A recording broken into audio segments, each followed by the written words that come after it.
Welcome to the Career Coven, the podcast for serious careers with unserious chat. I'm Beck, a coach, corporate citizen, and recovering perfectionist. And I'm Annie, a workaholic, slowly learning boundaries. Each episode, we unpack career challenges and workplace wisdom through honest conversations, practical tools, and a healthy dose of real talk, so you can thrive on your own terms. Let's get into it today. Rebecca, how are you?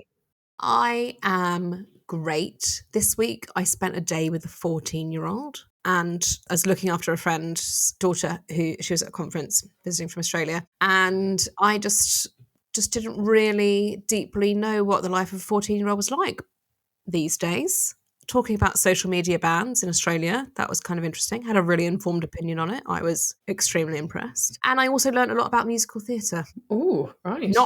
Not something I've professed to have loved for actually my entire life, but actually it turns out I secretly probably have loved it for a long time and just not told myself that. But we watched Matilda and she gave me a 90-minute car ride DJ'd playlist of her favourite musical songs. And I have never watched it, but I think I need to watch 6.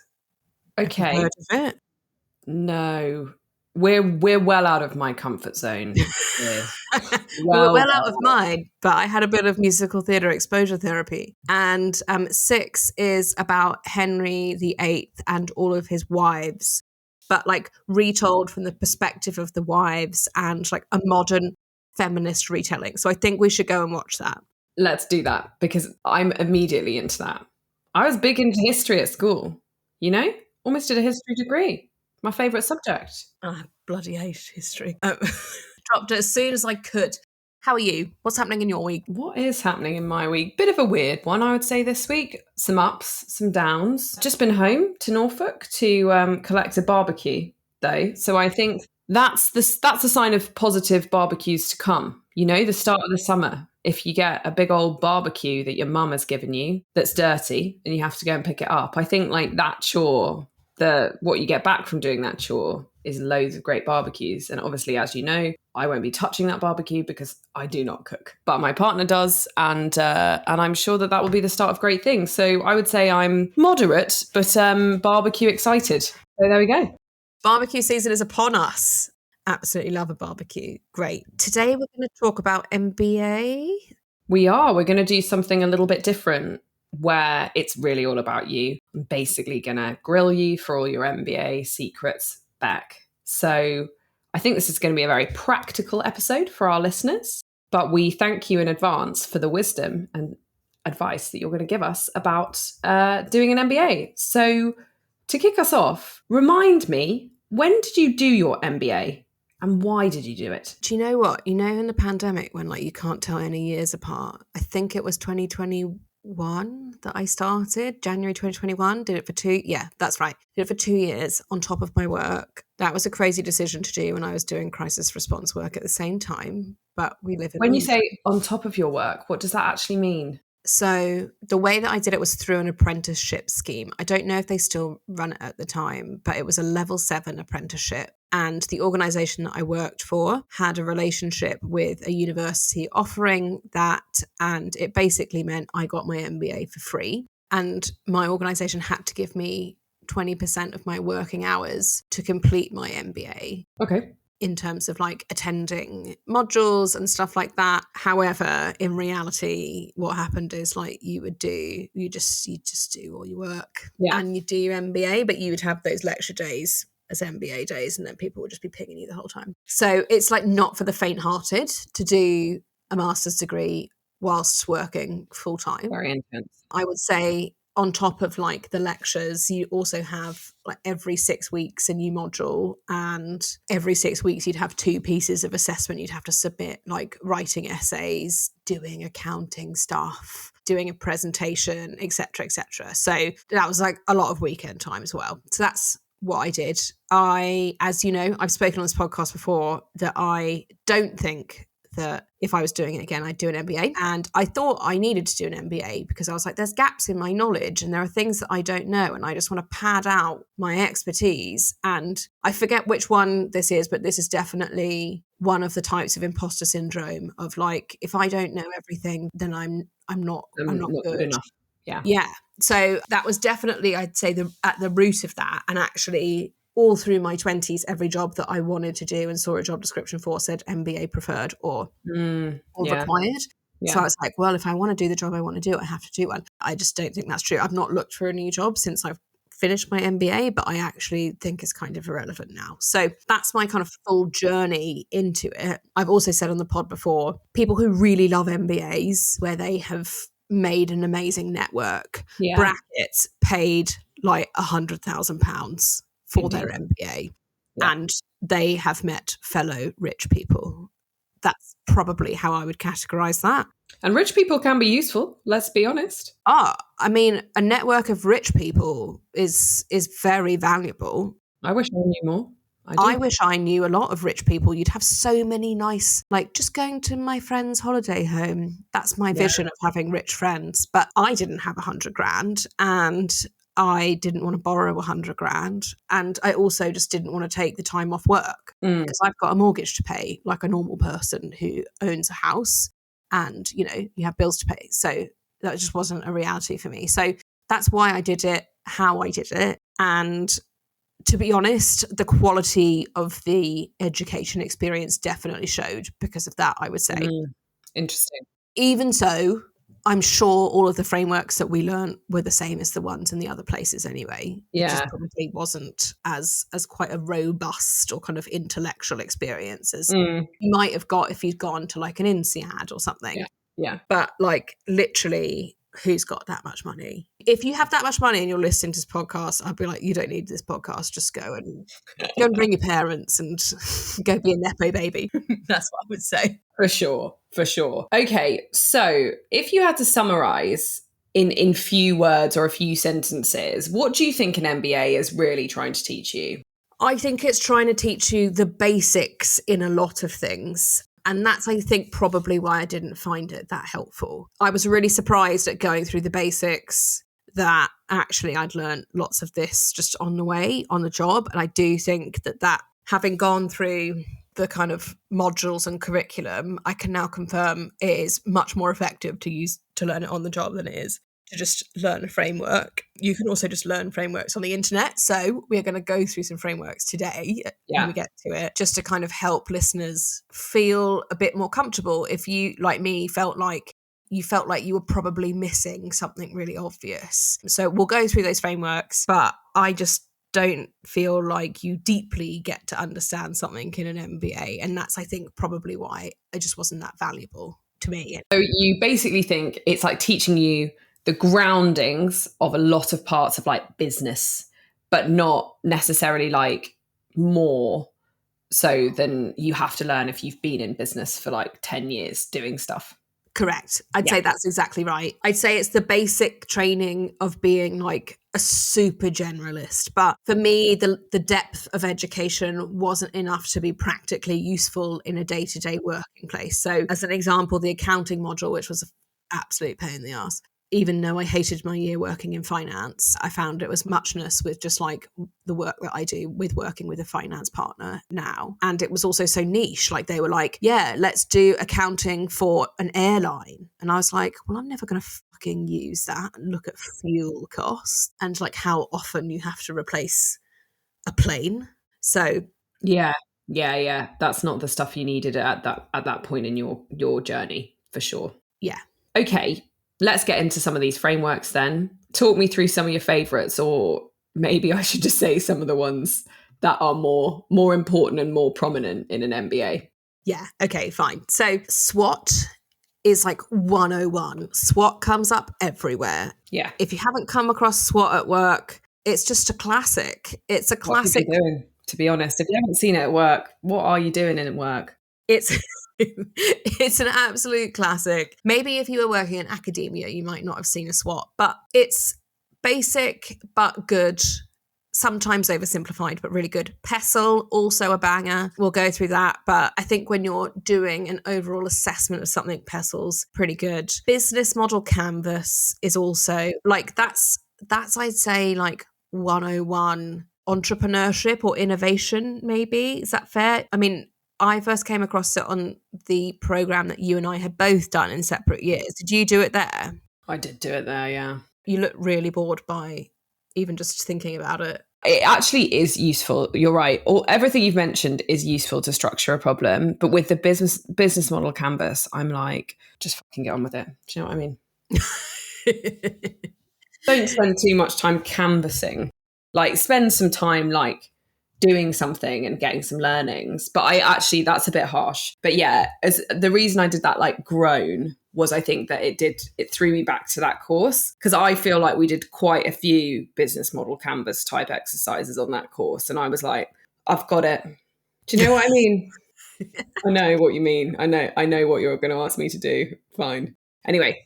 Yeah, it does sort of inspire a bit of, for me, a 2014 eye roll. So I'd say those are like the main ones. There are some other useful ones, but we'll go through them one by one. I will say I'm not going to cover any financial models here. That is because I just don't think audio is the right way to teach that, but also I couldn't if I tried, and so I'm just not going to. But I would just like, maybe we can find one to put in the show notes, but would just like YouTube like how to read a P&L, which is a profit and loss statement. I'm going to try and not use acronyms or explain them when I do, but there are a lot in here. This is also the kind of episode that if you're a note taker, which I know a few of our listeners are, you might want to, but maybe we can also release the transcript so that people can refer back to it. But let's get going. How many have I prepared here? Let me refresh my brain. Okay, we've got seven in here, and I've got a bonus 8, which wasn't on an MBA, but I find really useful as a framework. And I'm going to try and go through these in as snippy, snappy way as possible. SWOT. So SWOT stands for strengths, weaknesses, opportunities, and threats. It is generally a good way at getting a zoom out, quick view of how a business is doing. And you have to kind of do that analysis yourself, but it's typically done as a quadrant, 4 quadrants, and it's strengths and weaknesses in the top row, opportunities and threats in the bottom row. And basically what you're looking for with SWOT is both your internal capabilities and your external environment. So strengths and weaknesses are what are you internally good at, and external is opportunities and threats. So that's typically looking at market forces and competitors. In terms of what you do to fill it in, you just put some bullet points in. It's really straightforward. I would say this is just really helpful at getting like a 1-slide snapshot. I think it came out in the 60s by someone called Albert S. Humphrey from Stanford. So I think, you know, when you think about types of things that you would put in there, internal strengths, you could say like, oh, we've got a really amazing talent pool, or you know, if I work at the BBC, an example would be it's the #1 trusted news brand. Those sorts of things give you an advantage. Weaknesses, typically, you know, you might have sort of tech that is legacy, for example.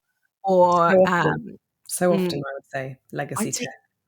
Everywhere has legacy tech, and it's a real pain. But that's what pays my salary. So thanks, everyone.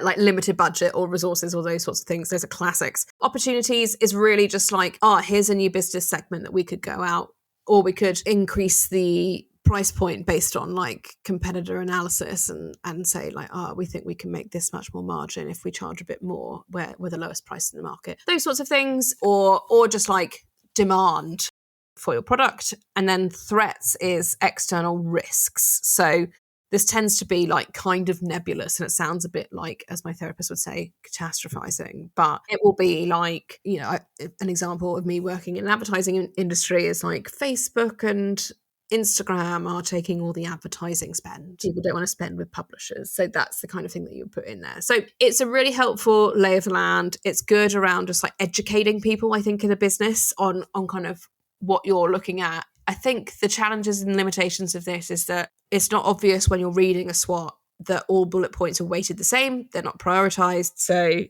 could have a really big thing and a really minor thing, and they look kind of equal. And it's not really action orientated. So at a very high level, I actually think it is very, very useful. I think you said like at the start of things, I think it is good to assess, you know, at a high level, like this is what we have, but this is what we're seeing.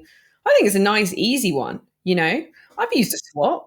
Not often, but I have used one. Whereas there are definitely ones on your list that I've never even heard of. But yeah, I like a SWOT. I think it's simple. I think it's easy. And I think sometimes stepping to that high level can be very, very useful, actually. It was also the first thing I learned as a It was in junior my management first consultant. strategy pack 6 weeks into the job that I'm in now. I think it's a helpful communication tool as well. I can confirm. So I'd say a lot of these are management consultant territory for sure. Yeah. But yes, what's in your sort of entry level strategy consulting vibe?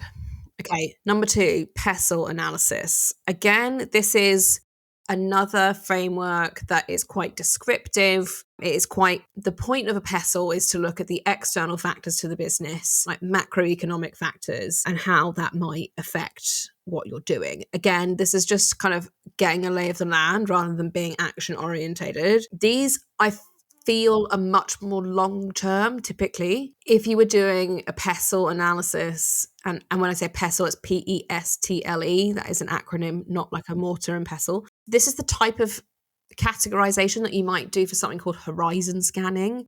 Another stupid phrase, but that is looking at like what's happening in 5 to 10 years time or longer. How might you cut looking at horizon scanning? Horizon scanning is also known as strategic foresight.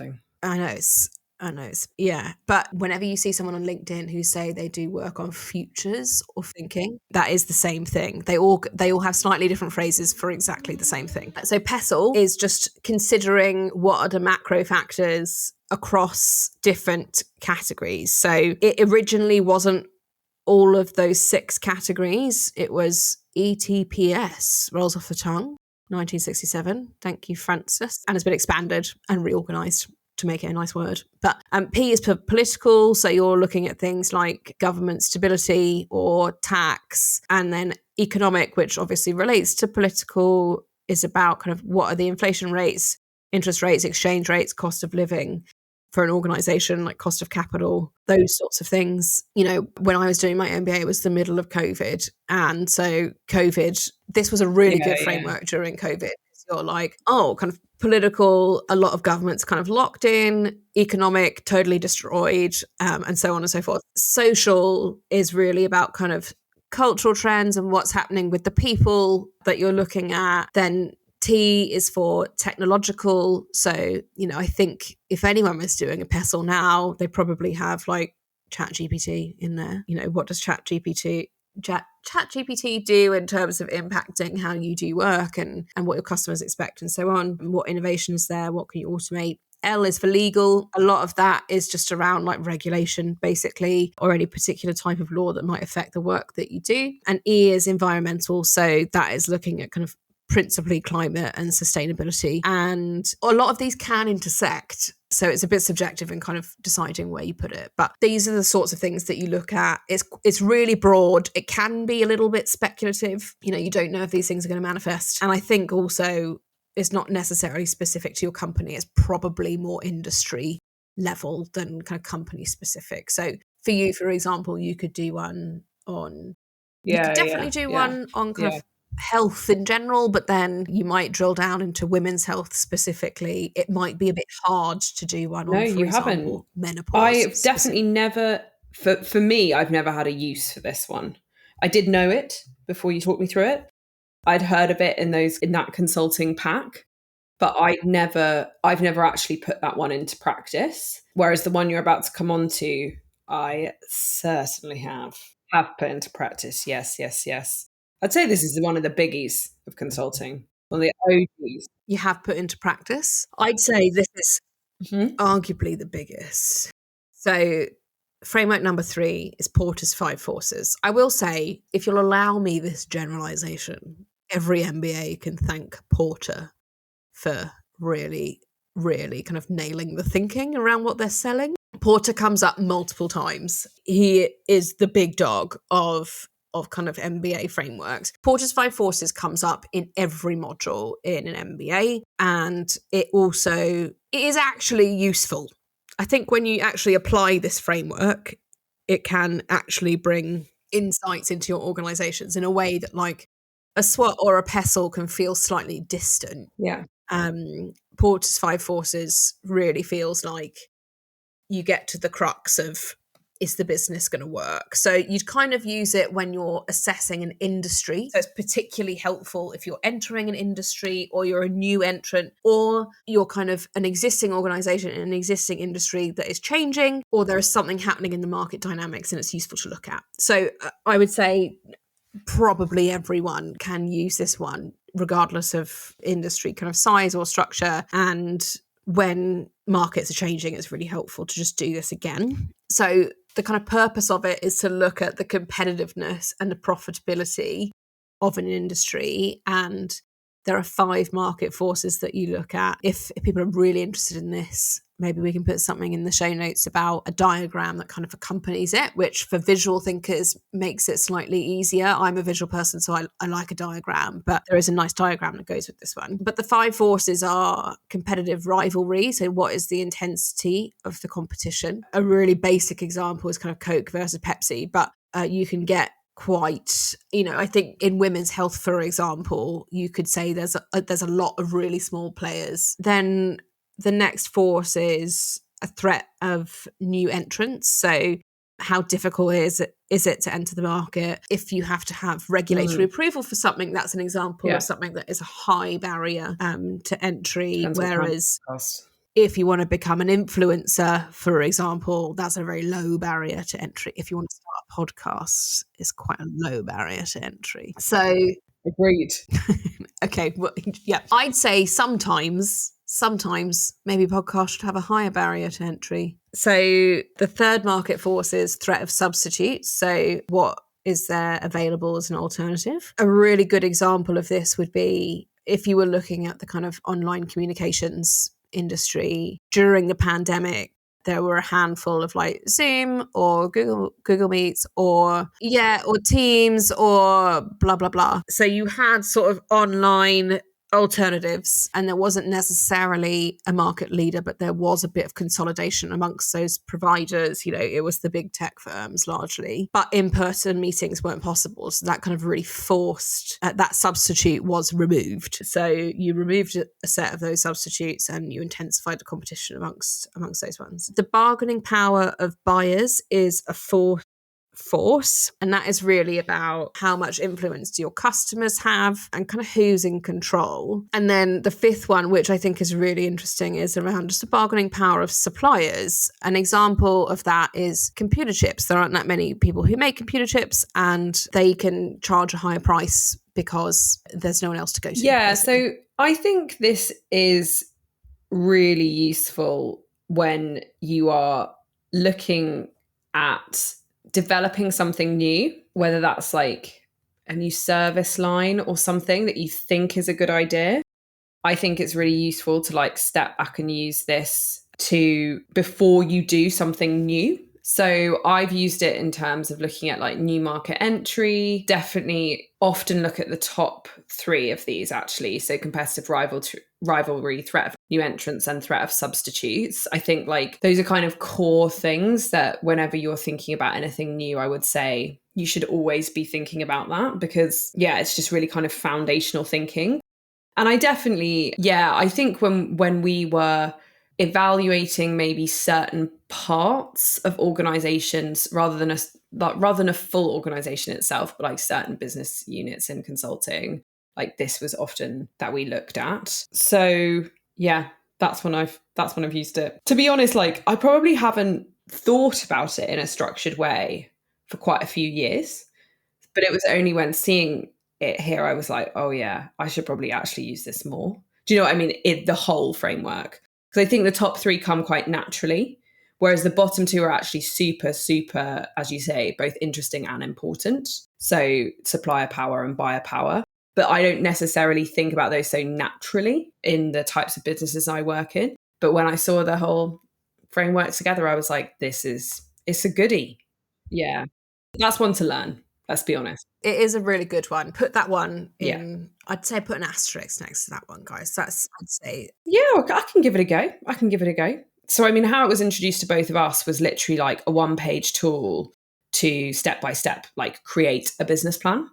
And it was created by this guy called Alexander Osterwalder. And it definitely is that, it is a useful way to structure an idea. or an interest that you have.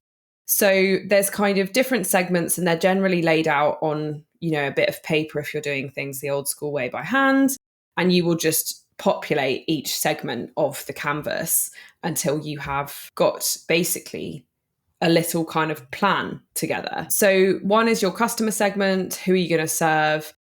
Ideally, that would be quite specific. So not like women of a certain X doing this that are interested in this. Then you've got the value proposition. What is it that you offer?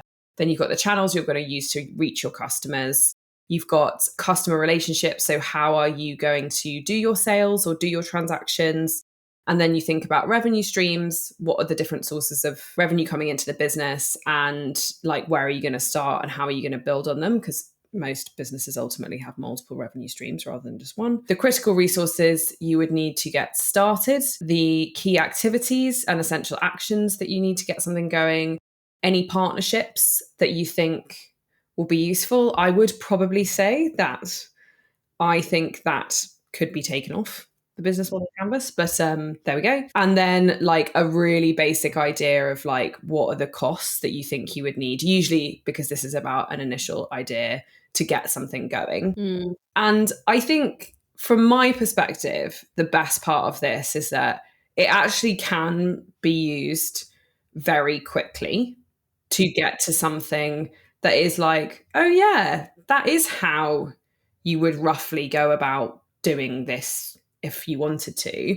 I think that's therefore got to be given some credit to Alexander Osterwalder, because that's quite a good practical thing to do that in like 1 or 2 bits of paper for most people. I think it is very, very useful at the beginning of something. It can also make sure, I think you've put in your notes that it's good to prepare when you're preparing for a pitch. And I think it is a good way to think through, these are the questions that people will ask me about this business, because they basically are the questions that you will get asked in a pitch, or they are the topics in which you will get asked specific questions. Where I don't love it is like, yeah, I think with key partnerships, when you're at like 0, I'm like, well, no one is going to partner with you at 0. So if you like need a partnership with, the government to get your idea going, it's like, well, no, you're going to have to think of some other people, because that's not going to happen when you have nothing. So I think there are certain parts that are like less strong than it. And yeah, it's very much I would say it's like a dreamer's canvas, right? There's not much of like, oh, but what's going to happen when you can't do that? Or what's going to happen because like this has happened in the market? There's nothing external. It's all just like, how would you get going with your idea? And that's a really nice thing, but it's not always, I would say, practical and realistic, because it doesn't take into account really the market at all. What do you think of it? So I completely agree with you. Its best use case for me is like at ideation stage, where you're like, I just need to sort of map out how this might work. You've got an idea, like I've come up, like, let's say like I've just been like, I'm going to create the next post-it note, and then you can start working through like in more detail. But it's also like you could do it super quickly. You could do it in an hour, and you could do it for like 5 businesses back to back, totally different, and sort of just get the rough shape of the business. I think that is where it's helpful. I think it's much harder to do for something that's actually quite complicated. It's sort of overly simplified if there is a layer of complexity in your business. But I do think it's a really good kind of summary tool. And also it's like from that era of like videos where they used to do like lots of cartoons and stop animations, and like everyone thought that was really cool. So got a soft little spot in my heart for that. Number 5, another Porter one. His name does not appear in the title of this one, which I'm sad for him, but it's called Value Chain Analysis. And this is an internal framework. So you're looking at basically everything that you do in the business, and you work out where you're creating or losing value. I have to say, I just couldn't really find a use case for me where I would apply this. But it is kind of helpful. If you feel like you don't understand how a business works, just understanding these different elements is kind of helpful. So the first sort of bit, and again, for the visual people, there's like a diagram that accompanies this, but it's actually not that interesting. There's the kind of primary activity. So that's when you're basically producing a product, and, that will be like how you create it and how you market it and your operations and your logistics. And then alongside that, the next bit is the support activity. So that's sort of like your central functions in a big organization. That's like finance, HR, procurement, IT, those sorts of things. To be honest, I don't necessarily always feel like looking at those elements is really that important unless you're looking at kind of like efficiency and cost saving. But I think the kind of product part of it is a bit more interesting in terms of understanding your costs and your value and your margin overall. I'd say what you're trying to get at in a long-winded way is your margin for your business. And that is, for those who don't know, that's like your profit, basically. So I think for me, this model, I struggle to apply it in the business that I work in and the kind of industry that I work in. But I think it's particularly difficult if you have a service business that you're looking at. It's better for product businesses, but kind of interesting. I'm going to roll straight on to number 6 because we're on the topic of profit. Profit, I actually learned this before in MBA on a strategy training day. And this one is for people who are like really visual or who like maths. This can be a really good one. This really works with my brain, and it's called a profit tree. You can also look at different issues, not necessarily profit. So you could do an issue tree or a driver tree, but it basically breaks down profit or whatever your issue is into the components that make that thing up, and then you can break each of them down to work out how you could make changes to improve your profit. And the things that you break it down into have to be something called MISI. MISI is like 101 strategy consulting as well. It's a horrible phrase, but it's really useful. So it means mutually exclusive, completely exhaustive. And so like it just means that each category is complete and doesn't have a Venn diagram crossover with another bit. The really basic but really helpful way to look at it is let's say we want to maximize profit. Profit is comprised of revenue minus costs. What is revenue comprised of? It's price times quantity sold. So if I want to make more revenue, I either increase the price and or increase the amount that I am selling. And then on the cost side, that's made of fixed costs and variable costs. So I can either look at reducing my fixed costs, so, making a slimmer central function in a business, or reducing my variable costs. And variable costs are costs that are associated with what you're selling, basically. So I just think that's really, it's really basic. It's really helpful, really good at diagnosing financial performance. It's really good for people who are logic minded. Again, it doesn't kind of factor in an external environment, but I think it's really good. Tell me what you think about it. We use this one. This one's a biggie. This is I think an issue tree is kind of a fundamental skill of anyone at a senior level in most businesses. Like maybe you don't call it an issue tree, but it's like the ability to break down a key problem into its component parts and decide how to prioritize based on its component parts. Yeah, we did it on our company offsite. Everyone had to learn how to do an issue tree. So it's very McKinsey. We were tested on this in my first 2 weeks in consulting. This was a big one. It was a biggie. So yeah, the old issue tree. I was glad to see it in there. I think it's a classic for a reason. I know that I didn't even mention this up the top on like which is my favorites, but I think actually this is the one that I use most in my work without even I often do this like draft an email where I'm like trying to do this work it out quickly. This is definitely like everyday usage. The last one that I wanted to talk through is a BCG framework, which is called the Growth Share Matrix. I think this one's just kind of fun, which is why I wanted to include it. But this is basically trying to work out, let's say you've got an organization that has multiple different revenue streams or business units, and you're trying to work out kind of how you classify them. You would use this when you are trying to work out where you put investment or resources. So typically, you might be appraising a whole business and you say, actually, this is the area of the business that I want to invest in specifically. And then you kind of plot your business units in this matrix. So in one quadrant, you have the stars. So they are high growth and they command a relatively high market share. So this is like something that's just booming. You're like, great. I'm struggling to think of what's booming off the top of my head currently because I've just done nothing all day other than look after a baby, which is a lot of work. number of different AI companies at the Yeah. moment that are growing very, very, very quickly that people would say are stars, I think. Great. Thank you for subbing me in there. Appreciate you. Then you have cash cows, which they're not really growing, but they're reliable in their source of revenue and they've got a lot of market share. Got one of these. I think in general, health insurance, it's a very stable market of cash cows, I would say. Very few players, they make money. I'm not sure how much, well, some of them are growing, obviously, others aren't, but like basically that market has a few kind of cash cows in there, I reckon. Excellent cash cow. You have the question marks, so they're high growth, but they don't have very much market share. I think this tends to be ones where maybe the market hasn't really been validated yet fully, or there's a lot of early entrants into the market. It's not really clear what's going on in the market dynamics yet.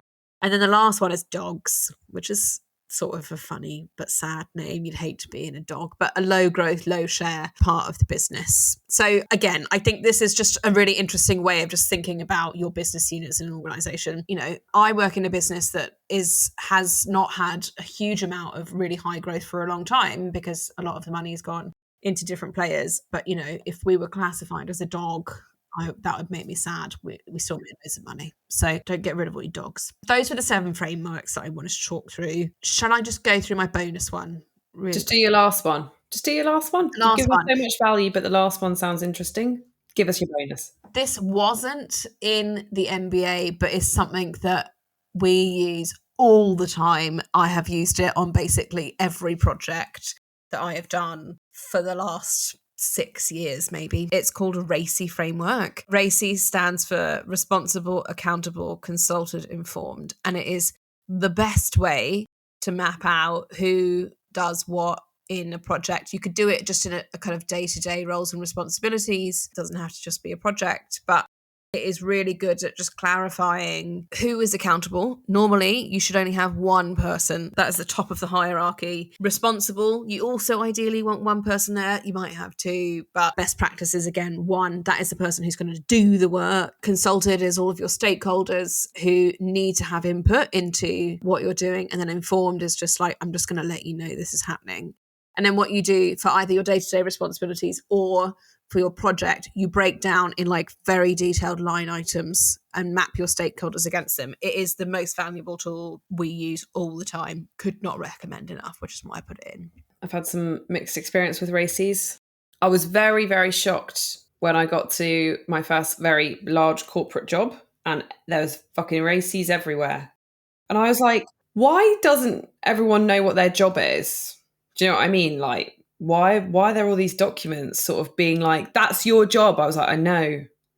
Like, I know what my job is. And there was so many conversations where I was like, no, but I'm accountable because I was running a business unit.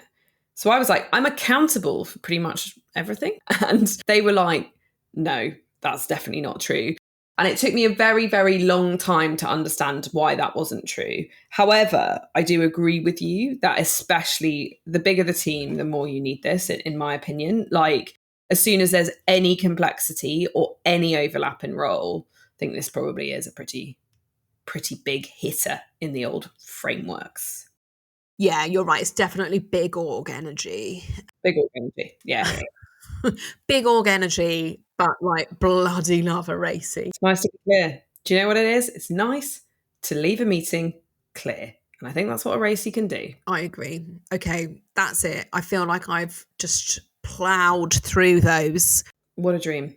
You're still here.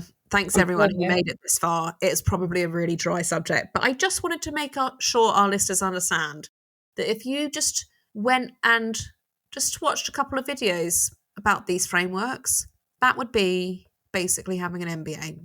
That the frameworks come up again and again. And if you learn those, don't bother f***ing around with a master's degree. You don't need one. Okay, so that's it. Thanks for joining us. As always, if something in today's episode has resonated with you, spread the magic, share it with a friend, post it on your socials, or please leave a rating and review on your favourite podcast platform.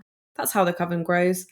Until next time, thank you very, very much, Beck. Thank you. Bye.